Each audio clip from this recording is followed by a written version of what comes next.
Paulit-ulit na lamang ang tensyon sa pagitan ng Pilipinas at China kaugnay sa isyu sa West Philippine Sea. Ito ang naging reaksyon ni Attorney Salvador Panelo kaugnay sa paggamit ng water cannon ng China sa barko ng Pilipinas. Ayon kay Panelo, bago pa man pumasok ang Administrasyong Duterte ay nangyayari na ang ganitong mga insidente. Yung conflict na yan, talagang walang katapusan yan. It's cat and mouse play. Walang patutunguhan yan kung hindi paulit-ulit lang nangyayari. Bago pa pumasok ang Administrasyong Duterte, ginagawa na nila yan. Ang American naman, wala nang ginawa kundi suportahan tayo sa pamamagitan ng mga pahayag, pagbabanta na ipapatupad ng Mutual Defense Treaty.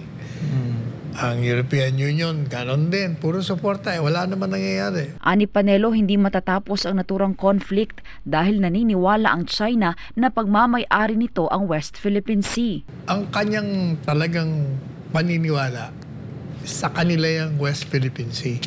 Siyempre, gagawin nila lahat para ipakita na sa kanila yan. Problema naman sa arbitration, hindi rin kinikilala ng China. Sabagat sabi nila, kayo-kayo lang yan eh.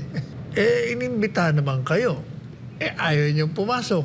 Samantala, inihayag naman ni Panelo ang dalawang paraan upang maresolba na ang problema ng China at Pilipinas pagdating sa teritoryo. The only way to resolve that is dalawa. Number one, mag-usap yung dalawang pangulo natin na yun lang ang topic nila. They have to create a code of conduct between themselves pag nandun na sa West Philippine Sea. Anong gagawin?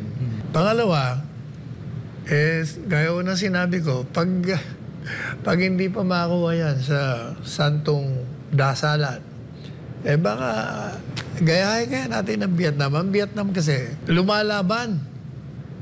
Kaya sabi ko, kaya magpadala tayo ng gray ship din natin. Tingnan nga natin kung kikibo ang China. Sa tingin ko, hindi. Ayaw din naman nila yan. Para sa Diyos at Pilipinas kong mahal, Angel Pastor, SM9 News.